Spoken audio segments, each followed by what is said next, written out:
Hello नमस्कार दोस्तों, मैं विकास फास्ट लर्न में आप सभी का स्वागत है। केवीएस एलएमएस यानी हिंदी एनसीईआरटी पाठ्य पुस्तक से जो भी प्रश्न बनने की या फिर आने की संभावना है, इसकी हम चर्चा कर रहे हैं। हम क्लास 1 से लेकर क्लास 6 तक के सारे पुस्तकों, जो भी एनसीईआरटी की पाठ्य पुस्तक है, इसका हम चर्चा कर चुके हैं। जो आज की हमारी कक्षा होने वाली है वो कक्षा 7 जो एनसीईआरटी पाठ्य पुस्तक है, हम इसकी चर्चा आज की क्लास में करेंगे। ठीक है दोस्तों, तो शुरू करते हैं हम अपने क्लास को। मल्हार, यहाँ पर जो हमारा पुस्तक है मल्हार, कक्षा 6 में भी देखे थे हम लोगों ने। कक्षा 6 के जो पाठ्य पुस्तक है उसका नाम भी है मल्हार। आगे है कि मल्हार हम लोगों ने पिछले क्लास में पढ़ा था कि जो मल्हार है वो शास्त्रीय संगीत का एक राग है और ये मुख्य रूप से इसे वर्षा ऋतु में गाया जाता है। तो ये प्रश्न हमारा अच्छा प्रश्न है कि ये एक पहली बात क्या है, एक राग है। मल्हार क्या है, एक राग है और इसे वर्षा ऋतु में गाया जाता है। आगे ये हमारा विषय क्रम है। यहाँ पर सबसे पहले है फूलों का स्कूल, इसकी बात कर रहे हैं। तो जो फूलों का स्कूल है, इसकी जो चर्चा क्या है, हाँ, इसके जो कविता है या रचनाकार है दोस्तों, ये है रविंद्रनाथ टैगोर। तो कितना अच्छा, पहले ये कविता है फूलों का स्कूल। तो ऐसे प्रश्न में आ सकता है कि फूलों के स्कूल की जो रचना है वो किसके द्वारा की गई है, तो वो की गई है रविंद्रनाथ टैगोर जी के द्वारा। तो उत्तर क्या हो जाएगा दोस्तों, रविंद्रनाथ टैगोर। माँ कह एक कहानी की रचना डैश कवि के द्वारा किया गया है। माखनलाल चतुर्वेदी, महादेवी वर्मा, मैथिली शरण गुप्त, रामधारी सिंह दिनकर। तो माँ कह एक कहानी जो रचना है वो मैथिली शरण गुप्त जी के द्वारा की गई है। तो उत्तर हमारे यहाँ पर मैथिली शरण गुप्त हो जाएगा। ठीक है दोस्तों, उत्तर क्या होगा, माँ कह एक कहानी की रचना किसके द्वारा की गई है, मैथिली शरण गुप्त जी के द्वारा की गई है। यहाँ पर हमने कवि परिचय को भी शामिल किया है। कवि परिचय में क्या है, मैथिली शरण गुप्त रचित कविता माँ का एक कहानी उनके किस कृति द्वारा उद्धृत है। ये बहुत ही अच्छा प्रश्न है कि जो माँ का एक कहानी है, मैथिली शरण गुप्त की किस कृति से उद्धृत, यानी किस कृति की ये एक अंश है या फिर किससे लिया गया है। तो यहाँ पर है कि यशोधरा, जो माँ का एक कहानी है, इनकी जो एक महत्वपूर्ण कृति है यशोधरा, उससे लिया गया है। तो उत्तर हमारे यहाँ पर यशोधरा हो जाएगा। और मैथिली शरण गुप्त की जो और कुछ महत्वपूर्ण कृतियाँ हैं, जिसमें से इनका क्या है, साकेत, भारत भारती और यशोधरा, इनकी काव्य कृतियाँ हैं। मैथिली शरण गुप्त की जो यशोधरा है, यशोधरा जिससे माँ का एक कहानी लिया गया है, भारत भारती है और साकेत। ठीक है दोस्तों, ये सारे इनके हैं मैथिली शरण गुप्त की अत्यंत महत्वपूर्ण रचनाएं हैं। आगे प्रश्न है हमारा, पाठ 7 में संकलित कविता फूल और कांटा के जो रचनाकार है वो कौन है। तो हरिऔध जी, पंत, केदारनाथ अग्रवाल और निराला। तो फूल और कांटा जो पाठ है, इसके रचनाकार अयोध्या सिंह उपाध्याय जी हैं। तो इसका उत्तर अयोध्या सिंह उपाध्याय हो जाएगा। मेह उन पर बरसता सा एक से उन पर हवाएं बहीं, पर सदा ही यह दिखाता है हमें ढंग उनके एक से होते नहीं। किसकी प्रसिद्ध काव्य पंक्ति है। तो जो ये हम लोग पढ़े अभी पीछे, फूल और कांटा, हमने एक पंक्ति को भी वहाँ से उठाकर इसमें शामिल किया है। कभी कभी प्रश्न में पंक्ति पूछकर ये भी पूछ देता है कि ये जो पंक्ति है वो किस कवि की पंक्ति है। तो ये उसी फूल और कांटा से ही लिया गया है। इसमें लिखा है, यहाँ पर आप देखेंगे कि मैं है उन पर, जो ये पंक्ति है ये फूल और कांटे से है और इसकी भी रचना क्या है, हरिऔध जी यानी कि अयोध्या सिंह उपाध्याय हरिऔध जी के द्वारा की गई है। कविता संकलन चंद्र खिलौना खेल तमाशा किसके द्वारा रचित है। यानी कवि परिचय भी हमने इसमें कवि परिचय को भी शामिल किया, क्योंकि इसमें भी महत्वपूर्ण प्रश्न बनने की संभावना होती है। तो कविता संकलन चंद्र खिलौना, कविता संकलन क्या है, चंद्र खिलौना और खेल तमाशा किसके द्वारा रचित है। यानी कभी कभी प्रश्न में ये भी हो सकता है, पूछ सकता है कि चंद्र खिलौना किसका कविता संकलन है या फिर खेल तमाशा किसका कविता संकलन है। तो ये जो दोनों हैं, ये अयोध्या सिंह उपाध्याय जी की कविता संकलन है। उठो लाल अब आंखें खोलो, पानी लाई हूँ मुंह धोलो, ये किसकी पंक्ति है, ये भी हमारे अयोध्या सिंह उपाध्याय जी की पंक्ति है। हम लोग बचपन में या फिर अभी भी आप देखते होंगे, छोटे बच्चों की जो पुस्तक है उसमें एक कविता शामिल होती है कि उठो लाल अब आंखें धोलो, पानी लाई हूँ मुंह धोलो। ये भी अयोध्या सिंह उपाध्याय की ही पंक्ति है। इनकी क्या लिखा है, यहाँ पर हरिऔध जी की चर्चित काव्य कृति प्रिय प्रवास को खड़ी बोली का पहला महाकाव्य। इनका जो प्रिय प्रवास है, प्रिय प्रवास, इनकी रचना प्रिय प्रवास को खड़ी बोली का पहला महाकाव्य का उपाधि प्राप्त है। ठीक है दोस्तों, तो खड़ी प्रश्न में है कि अगर खड़ी बोली का जो पहला महाकाव्य है वो क्या है, प्रिय प्रवास है, और ये इसके जो रचनाकार हैं वो अयोध्या सिंह उपाध्याय जी द्वारा किया गया है। चंद्र खिलौना और खेल तमाशा, इनकी दोनों क्या है, कविता संकलन है। तो उत्तर हमारा यहाँ पर हरिऔध हो जाएगा। आगे प्रश्न है, पाठ पानी रे पानी की रचना किसके द्वारा की गई है। यानी क्या है, जो पाठ है नाम इसका पानी रे पानी, इसकी रचना अनुपम मिश्र, मैथिली शरण गुप्त, जयशंकर प्रसाद और प्रेमचंद। तो पानी रे पानी की जो रचना है वो अनुपम सिंह के द्वारा किया गया है, अनुपम सिंह जी के द्वारा ये किया गया है। आगे प्रश्न है, खरे हैं तालाब किसके द्वारा रचित चर्चित पुस्तक है। खरे तालाब, अभी हम लोगों ने ऊपर पढ़ा है अनुपम मिश्र, लेखक परिचय से, ये लेखक परिचय से है कि खरे हैं तालाब जो रचना है ये अनुपम मिश्र की एक महत्वपूर्ण कृति है। तो आज भी इनकी जो क्या है, खरे हैं तालाब उनकी सर्वाधिक चर्चित पुस्तक है, किसकी, अनुपम मिश्र की। ठीक है दोस्तों, तो उत्तर हमारा यहाँ पर अनुपम मिश्र हो जाएगा। नहीं होना बीमार, पाठ में बच्चा सुधाकर काका को अस्पताल में देखने किसके साथ जाता है।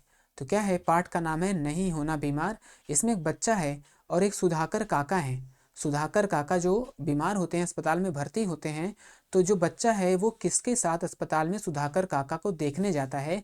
तो यहाँ पर लिखा है क्या कि नानी जी हमारे पड़ोसी सुधाकर काका को अस्पताल में देखने एक तरह से जाती हैं। तो जो बच्चा है वो अपने नानी के साथ सुधाकर काका को देखने अस्पताल में जाता है। आगे प्रश्न है हमारा, स्वयं प्रकाश द्वारा रचित अन्य कृतियां हैं। ऊपर हम लोगों ने जो अभी देखा है, जो पाठ हम लोग देखा है क्या, नहीं होना बीमार, इसके जो रचनाकार हैं वो स्वयं प्रकाश जी ही हैं।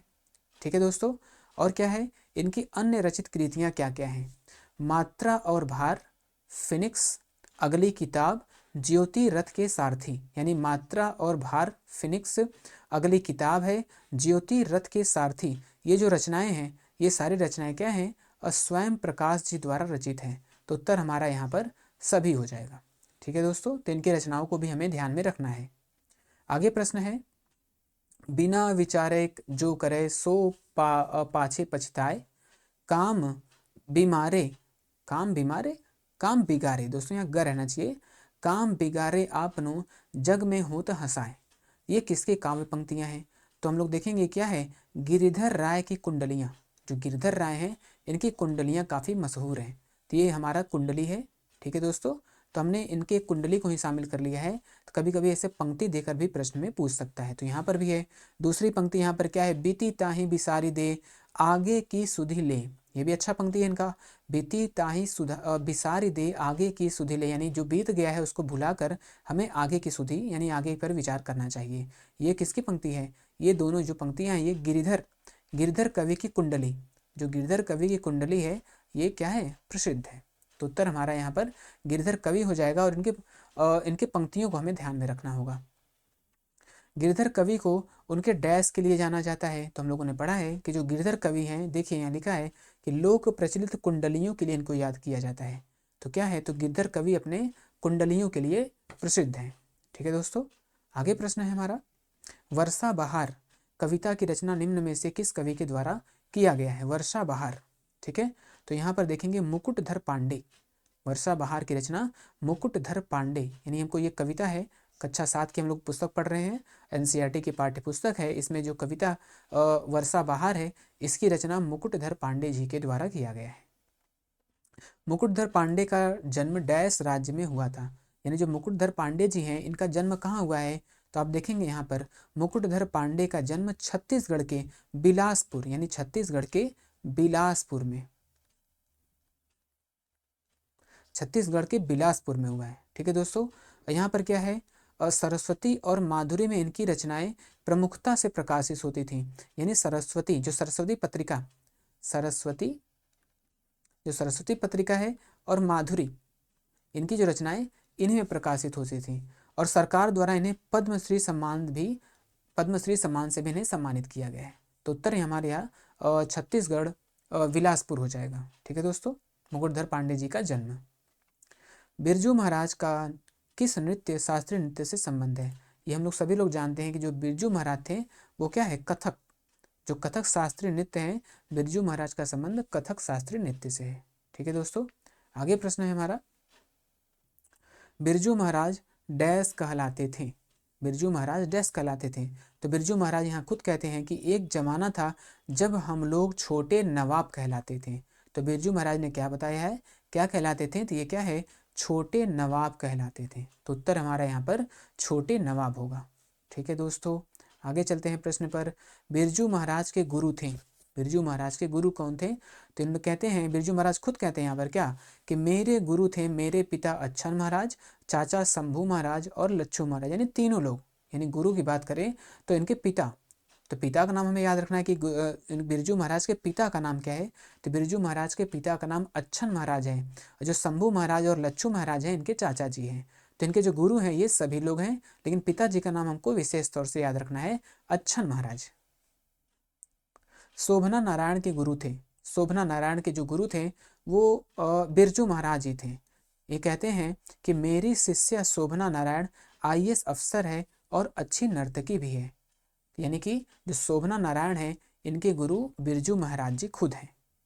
आगे प्रश्न है हमारा, कथक नृत्य का वर्णन किस ग्रंथ में देखने को मिलता है। यानी कथक जो नृत्य है इसका वर्णन सबसे पहले में कहाँ देखने को मिलता है, तो कथक की परंपरा बहुत पुरानी है। भारत के आदि पर्व और महाभारत के आदि पर्व और रामायण में इसकी चर्चा मिलती है।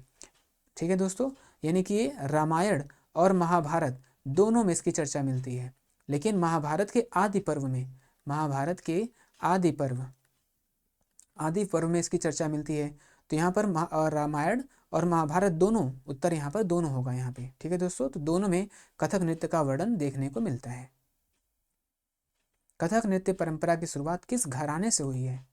कथक नृत्य परंपरा लिखा है यहाँ पर क्या, कि लखनऊ घराने के बाद जयपुर घराने और फिर बनारस घराने का विकास हुआ। इसका मतलब है कि जो कथक की शुरुआत हुई है वो लखनऊ घराने से हुई है। इसके बाद जो कथक है वो जयपुर घराने और बनारस घराने में इसकी शुरुआत की गई है। तो उत्तर हमारा यहाँ पर लखनऊ घराना हो जाएगा। ठीक है दोस्तों, कथक की भाव भंगिमा डैश से ली गई है। जो कथक की भाव भंगिमा है वो किससे ली गई है, यानी कि जो कथक की जो भाव भंगिमाएं होती हैं किससे संबंधित हैं। भाव भंगिमा है, कथक की भाव भंगिमा दैनिक जीवन से ली गई है। यानी जो कथक में नृत्य की जाते हैं इसके जो भाव भंगिमाएं यानी पोस्टर जो होते हैं वो दैनिक जीवन से ली गई हैं। आगे हमारा एक प्रश्न यहाँ और है कि भरतनाट्यम में मूर्ति कला से, यानी जो भरतनाट्यम की भाव भंगिमा है इसकी जो भाव भंगिमा है वो भरतनाट्यम मूर्ति कला से ली गई है, और जो कथक की भाव भंगिमा है वो हमारे दैनिक जीवन से ली गई है। नृत्य विधा का सर्वाधिक प्राचीन रूप है, यानी नृत्य विधाएं हैं हमारे यहाँ जो सांस्कृतिक नृत्य हैं इसमें जो सबसे प्राचीन है वो कौन सा है, तो उसका उत्तर है यहाँ पर भरतनाट्यम। यानी जो भरतनाट्यम है वो नृत्य विधा का सबसे प्राचीन रूप है। ठीक है दोस्तों, और यहाँ पर भरत मुनि तथा नाट्यम शब्द से, यानी भरतनाट्यम जो नाम रखा गया है यहाँ पर वो भरत मुनि और नाट्यम शब्द से मिलाकर रखा गया है। ठीक है, कुछ विद्वान भरत शब्द को राग ताल ये सब मानते हैं। हमें बस इतना याद रखना है कि भरत मुनि और नाट्यम शब्द से भरतनाट्यम बना है और नृत्य विधा का सबसे पुरानी है। नृत्य विधा की उत्पत्ति का संबंध तमिलनाडु, और इसका जो संबंध है वो तमिलनाडु राज्य से है, तमिलनाडु। तो ये सारे प्रश्न हमारे यहाँ पर ध्यान में रखने हैं। आगे प्रश्न है हमारा कथकली नृत्य। कथकली नृत्य कहाँ का नृत्य है, केरल का। जो कथकली नृत्य है वो केरल राज्य से संबंधित है। ठीक है दोस्तों, और यहाँ पर एक बात है कि ये किसके द्वारा किया जाता है, बच्चों के द्वारा, बाल मंडली, महिला मंडली, पुरुष मंडली। तो जो कथकली नृत्य है वो पुरुष मंडली के द्वारा किया जाता है। यहाँ पर हमारा ये शामिल है कि यह पुरुष मंडली के द्वारा किया जाता है। सुप्रसिद्ध मलयाली कवि V.N. मेनन, जो मलयाली कवि हैं V.N. मेनन ने राजा मुकुंद के संरक्षण में इसका प्रचार प्रसार किया है।